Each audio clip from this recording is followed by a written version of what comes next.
Everybody has creativity in them and it really needs nurturing. And whether you do it for a career, which is, as I said, really hard to make a living, well, as a book writer, let's say, there are other ways of writing, but definitely don't give it up and continue it, even if it's in your spare time, and find people who you really care about who are going to help you along the way.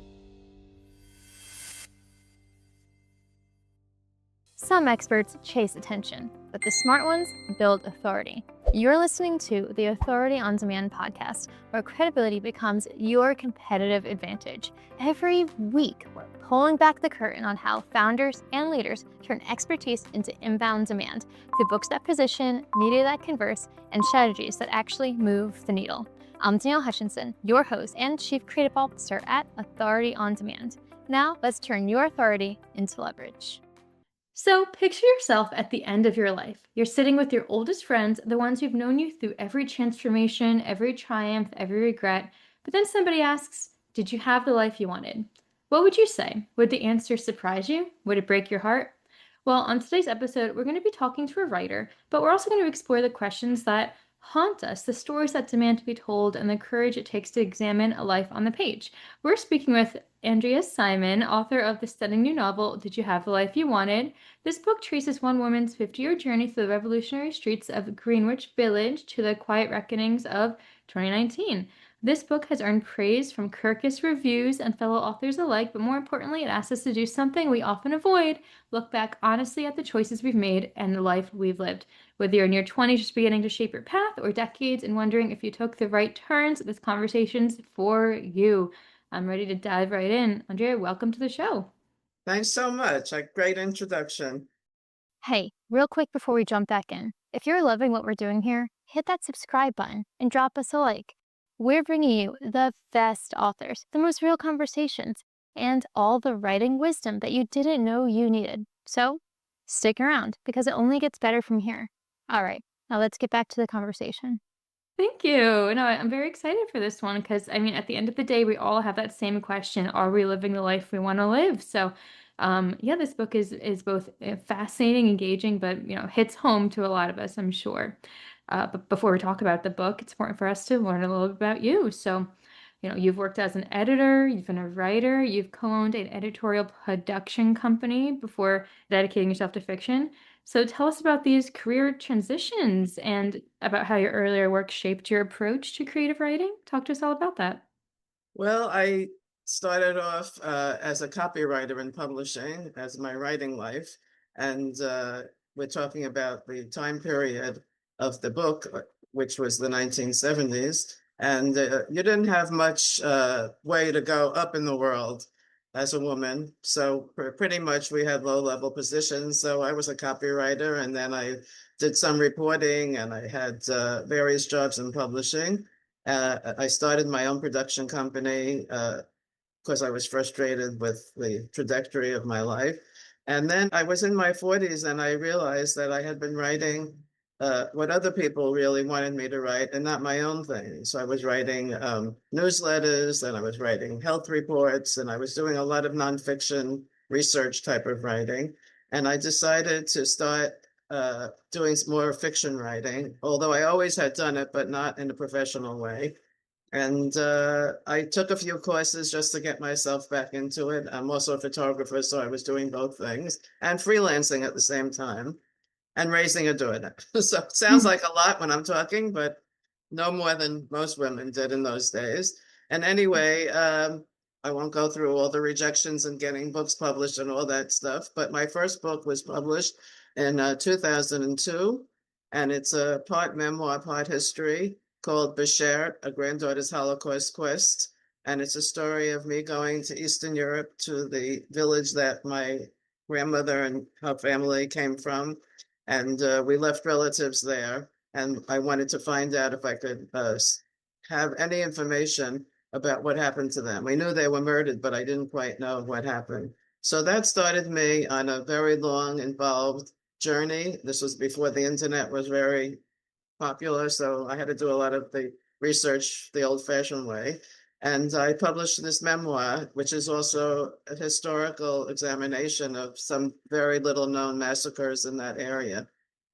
And Well, then the next book I wrote was sort of the leftovers from this memoir. I discovered a girl who was 13 years old, who was the only known survivor of a massacre of 50,000 Jews. And I decided to write a historical novel about what I think happened to her, based on some eyewitness testimony of that whole massacre from the railroad workers who delivered the people to the site, and they recorded some testimony. So that was my second book, which was a historical novel. And then I wrote another book about growing up in the Catskill Mountains in the 1950s and 60s, where I used to go all the time. And that's another novel, sort of a historical novel. And then in older age, I went back for my MFA when I was 65, which is, a long time ago, even though I'm only 50. But but anyway, I got my MFA and I began to teach. And I taught an online course called Writing About Your Mom Without Guilt. And after the course was over, this was during the pandemic. It was all women from all over the country, and including one woman from Australia.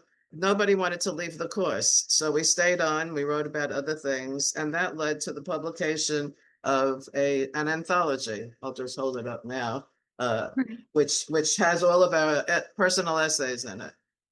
And my latest book, of course, you mentioned it, is Did You Have the Life You Wanted? And that is, it's considered a historical novel because it takes place basically in the 1960s and 70s, but it also fast forward to the main character in present day. So it's really different time periods. But I would say the first half of the book is about the 60s and 70s. And the first half of the book concentrates on the protagonist's life in Greenwich Village in New York in the 60s and 70s, which was a very heady time of revolution, and so many things happened, especially in Greenwich Village. That was a long answer, I think. no, but long answers are the best ones because it gives us, a full picture of what we're, working with. So you've clearly, gone through an incredible transformation in your life from, one path to another. And, because you did that, that led us to this book. And now people can learn from it and, be engaged with it. So I appreciate every part of that journey. Thank you. Yeah, and to go into your most recent book, itself, the "Did You Live the Life You Wanted?" And to clarify, that is your most recent, right? There's another one that we should be looking out. No, this is the one that Oh, was officially published in September. understood, And yeah, so it's my most recent book. of And course. it's published by a Sibyllin Press, which is an all-women publisher, and they publish books by women over the age of 50. Got it. Well, girl power, I like that. I Yeah, think yeah, so anybody listening today, if you're looking for a publisher and you meet that criteria, maybe that's something to check out yourself. absolutely. So, yeah, I mean, when I was looking through materials, you mentioned that this book combines kind of both truth and fiction. So, Yeah. in terms about the writing process, you're navigating line between autobiography and imagination. How do you know which moments need to be invented versus which are drawn from real experience? I'm wondering if there's a planning process to that. Well, you have to be a little schizophrenic, probably. But I would say some writers write total fiction, and some writers combine fiction with nonfiction. But I think everybody really speaks from their own personal experience, even if they're writing totally foreign characters and it has nothing to do with you. There's a way of looking at it that comes from you. Right. So I would say that I write kind of an autobiographical fiction, which means that I take a lot of the characters, including the main character of this book, Anita, and real things happen to Anita that happened in that time period, and some of them happened to me, but she is her own person. She looks her own way. She talks her own way. New things happen to her that didn't happen to me, and she responds to it. And that's the same thing with many of the other characters in the book. Some are total fiction, some are combinations of other people. And what happens to me anyway, when I write that way, is that if I'm lucky, these characters take on a life of their own, and I just kind of watch them form. I might give them the setup. I'm like the director. I give them the props and the setup, and then I hope they go in their own way. I know certain aspects of themes that I want to touch on, but I'm not exactly sure until I actually start writing about how it will happen. And so people who know me, even when I was writing total fiction, uh, always think that they know who these characters are. So you can't help that. You know, people are always looking to see, is this real? Is that this person or this person? But truly, they're all conglomerations and amalgams of a lot of different people and a lot of different aspects of maybe me and but people I know.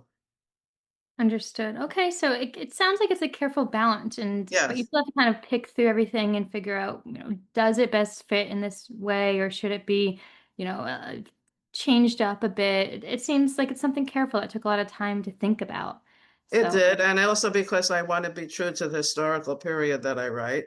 gotcha. So that part is all accurate, you know, in terms of any events, historical events that happened or how people lived at a certain time. I do a lot of research. Right. And that's good. And tell us a little bit about that research. It's always something I like to touch upon for the authors in this audience because, we don't like to do research. We like to just write and let our creative energy flow, but it is an Well, important part. every So, book is different. I mean, the book I wrote about the Holocaust, I actually went to these places. So that was a lot of research, you know, physically. I took photographs, I interviewed people, all that kind of stuff. But for this book, I went back to the Greenwich Village on Christopher Street, where I had an apartment, was my first apartment with a roommate in 1968. So I went back and forth down Christopher Street. I looked at the streets. I took photographs. I talked to people who lived there. I did some research. I knew all the historical events that happened there, the beginning of the gay rights movement, the beginning of feminism. I bought some books of the period. I read things, and I created some PowerPoint presentation with photographs and music from the time period. So I really immersed myself and re-immerse myself, I would say, in that time period. And I like to have photographs around me when I write. And I like to also write little bios of each person so that I get them straight in my head and I don't repeat myself. So that's the kind of research I did, but it wasn't heavy research because it was all available to me, really, just to go down to this area. understood. And that's what's the best part about it is that you're fortunate enough to just go out and see it for yourself. Not everybody's that, lucky to be able to do that. No, right. But yeah, but it's still a great thing that you're able to. So that's perfect. So to step away to like another part of this conversation, then, the fun part about this actually spans 50 years. Yes. So that must create a lot of structural challenges. I'm wondering, how did you decide exactly which parts of the years to incorporate? This kind of branches off the past question. How did you plan that out? 50 years is a long time to put into a book. Well, actually, my husband had a client who came into his office and saw some of my books on his desk and asked about me and said that she lived in Greenwich Village and for 50 years and she had a book club and she invited me to her book club. Oh, And wow. her address was the exact same building that I lived in on Christopher Street, in as I told you before. So it started me off on that time period that I wanted to write about. But I also wanted to write about what it was like for these women Right. in current times who had been together for 50 years in the same area. And I was curious, very curious about what kind of life they had over these years, how Greenwich Village changed. Not all of them stayed there, but a few of them did. So Right. that was my focus. And I realized also that the main character, Anita, was very much formed by what happened to her in those early years of adulthood, you know, because of all the revolutionary things that she experienced. The first chapter actually takes place during the Ocean Hill Brownsville school strikes, which was a very horrible time in the city. The schools were closed for 36 days, and there was a lot of racial strife. So I tried to capture some of that time and I wanted to establish her in the minds of readers and Mhm. of the decisions that she made. And then I looked through all my short stories of living in that time, and I tried to incorporate them into that section of the book. But then I thought, well, she's not totally happy. Let's see what happens to her as she becomes more of an adult and as she ages. So I decided to take different time periods. The second half of the book takes her through various decades, but I didn't want to be switching and switching and switching.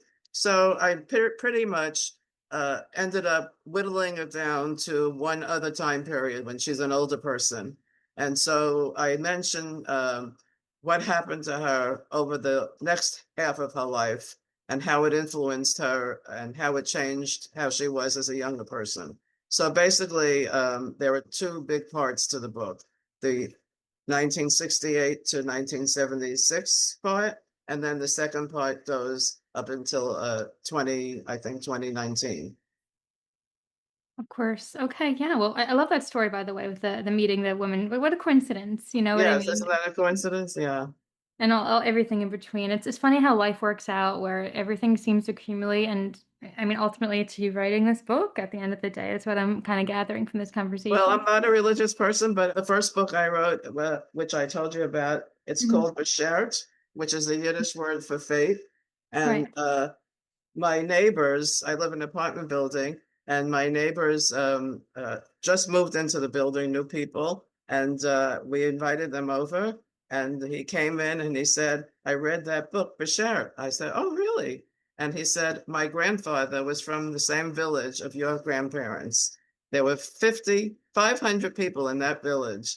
And what's the chance that my new neighbors would have the same grandparents and from the same village as mine? So, Right. I mean, life is just coincidental. Sometimes you just bump into these things, and we writers grab it, you know. Yeah. I like that quote, we writers grab it, and you have to, especially, when you find something that sparks your interest like that or gives you that passion, that's, you got to hold Yeah. on to it. Well, sometimes when you read a plot and there's a lot of coincidence, you say, "Oh, that couldn't really happen in real life." So you want it to be believable. If it is a coincidence, you want to present it in a way that people actually believe it, and then you want to point out why it's so unusual and how it touches you. Absolutely. Yeah, I love that, and that's what makes it a great piece of writing at the end of the day. So yeah, my next question is, I mean, you've written memoir, historical fiction, and now this introspective novel as well. Does your process for writing differ between different types of writing? Like, what does your actual like day-to-day writing process look like, and is it different? Yes, it is very different. It depends what I'm working on. Okay. With the memoir.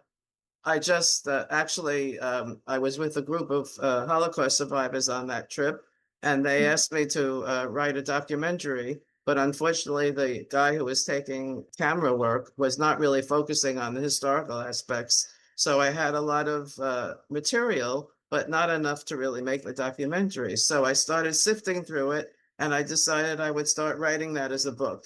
It was like a sort of backwards way of working. And so I decided it was such a big story that I would try to do it chronologically of how I got the information and what each thing, so many contradictory things. Every country had a different explanation of what happened, and every survivor had a different story. And it was just so hard for me. I wasn't a historian. So I decided to make it like a mystery that I was trying to find out something, and that every time I got new information, I would write it up. So it was sort of a chronological mystery at that. And then, Did You Have the Life You Wanted, which is here? Mhm. When I decided, when I had that experience that the woman invited me to her book club, I decided to look through all my stories that I've written over the years about things that happened to me in that era, and I try to rewrite them from the Anita's point of view, and that's pretty much how I started writing. Understood. Well, hey, an amazing process. Everybody has their own Yeah, like ways to go about it too. So it's cool to see how yours I differs. mean, I take notes. I always write themes and things that I want to examine. But I'm not as what's the word? It's not as complicated and compulsive as some people are when they write. But it's in my head. Let's put it that way. When it comes out, I know it. I've been thinking about it, and we use the word in our group. It's percolating. Right.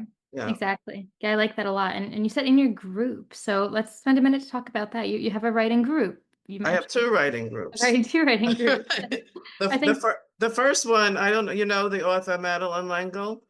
She wrote A uh Wrinkle in Time. oh, okay. Yes. Yeah, it's a classic book. She's no longer living, but she used to work not too far from me on the Upper West Side of Manhattan. She taught writing in the Cathedral of St. John the Divine. And the people that took courses with her really loved her, and they splintered off into little writing groups. And she used to invite all these little writing groups to her home like once or twice a year, and it became a whole network. So I joined one of those groups because I knew one of the women. I didn't study with her, Madeline L'Engle, but I was in one of her groups. And Hmm. that was about 25 years ago. And we're Wow. still meeting, believe it or not. We meet about once a month. And it used to be everybody was in New York, and now everybody's scattered all over. So we meet on Zoom, and we help each other with our writing. And not all of us are writing books. Some of us are doing other things now, but everyone's a good writer from some point of view. And there are different types of writers: children's books, poetry, that kind of stuff. At this point, we've been meeting for so long that we pretty much talk about our personal lives more than we do and our frustrations in the publishing world, maybe. And then I think I told you I taught this course online, Writing About Your Mom Yes. Without Guilt. And that I showed you the anthology that we wrote. Hmm. And that group still meets. Also, we've been meeting since 2002, I think. Not two and 12, rather. I'm sorry, 2020. Got Understood. all the twos mixed up. I would say 5 or 6 years we've been meeting, and we also meet once a month. And we used to be very serious about writing, even though not all of us are published authors. But now we pretty much catch up with each other. But ironically, four of us have a new novel out in September. So we actually are going to be advertising that phenomenon, that it's unusual that it's, first of all, it's unusual to get published altogether, but to have four of people from the same group. So these groups are very nurturing. And the Lady Bunch group, we call ourselves the Lady Bunch because I don't know if you ever saw the Brady Bunch? I know of it. Yeah. But they had a horizontal format when they used to introduce all the Brady Yes. Bunch kids. Is that how So you? that's how we were. So you could see the pictures. Oh, So we call ourselves the Lady Bunch. So anyway, so that group it ranges from age in the 50s to in the 80s, and people from all different walks of life. But we feel very close. yeah, of course. And that's really heartwarming to hear too. I absolutely love that. It's great to know not only that you support each other in your writing endeavors, but you're a team and now they're published all together. Yeah, Coincidentally, it's even more special. So it is that's special. wonderful. Yeah. So where can the audience head to learn more information about this, about what you're doing, your courses, your group, your upcoming promotions? Where's the best site for people to connect? Well, the best site is my website. It's www.andreasimon.net. And there I have, it's a pretty busy website. I have a page for each book that I've written with reviews and ordering information. And then I have a section of short stories, poems, and interviews. And also, I'm a photographer, so I have some of my photographs as well. So that's the most complete. If you just want to order a book, it's of course Amazon and the normal booksellers, and we're kind of forced in this business to sell our books through Amazon, so that's probably the most easiest and the most popular. Okay, well, we're going to put all these links in the description box in this podcast today. So if you're Great. listening, you can click on over and, get connected, get in the know. I love And that. of course, I'm on social media. I'm on Oh, Facebook. I'm on Instagram, perfect. TikTok, and I'm forced to join things that I don't know. But I'm pretty active on Facebook, and I love to hear from people, especially readers. I'm just thrilled when I can talk about my book, and if I have a book club that's interested, it's a great I do it on Zoom, and it's great to talk to people who have actually read the book. And so many people have told me that it started a conversation in their own lives about, did they have the life they wanted at all ages? So I feel like it's hitting a nerve, and I don't know whether it's the time that we're living on, or what the reason is, but people seem to be reflective, especially at this time of the year. Absolutely, this time of year for sure. I mean, as Yeah, we're recording this right now, everybody, it is the day before New Year's Eve, and for right now, as you're listening to this, it might be a little bit later in the year, but it is time for reflection, and I think any time of the year is when you think about it. So yeah, amazing yeah. stuff. Well, thank you so much for coming on today. It's been an absolute pleasure. And before we wrap up, I'm wondering if you have any last words of wisdom for the audience, any last writing tips for them to hold on to. Well, as a teacher, I was teaching at City College for a little while, and one of the students who was 18 loved writing so much, creative writing, and she said to me, she's changing her major. I think it was, I don't know if it was math or science, something, to creative writing, and my heart sunk because I thought she's really choosing a very hard life. And but I realized I would never discourage anyone from following what they really want to do. Mhm. And I think that everybody has creativity in them, and it really needs nurturing. And whether you do it for a career, which is, as I said, really hard to make a living, well, as a book writer, let's say, there are other ways of writing, but definitely don't give it up, and continue it, even if it's in your spare time, and find people who you really care about, who are going to help you along the way. I love that, and you certainly have too with your whole team of people behind you. I love all this advice, and people think that writing is a solitary effort, but it's not. You need that team behind you. You do, you do, Yeah, you do, because a lot of times you have no idea if what you wrote is any good. Not that being good is really important, but that it touches people, of or, course, or that people want to hear it even. of course. Otherwise, you talk to yourself, Yeah, and that's not what writing is about. It's Right. meant to be read. You're speaking to others, so. Are you a writer as well? I am a ghostwriter and an editor. Can't call myself a writer yet because I have yet to write my own book, although I usually write for other people. So one of these days I will. But I do love what I do. I love helping people share their stories just the same way you have with what you do. So I Well, it's think we're good on. practice, and you get good skills that way. Exactly. Yeah, practice makes perfect, right? Yeah. All right. Well, thank you for this moving conversation. I think, we've all learned a lot. And if you're still inspired, everybody listening, check out Did You Have the Life You Wanted and all of Andrea's other work as well.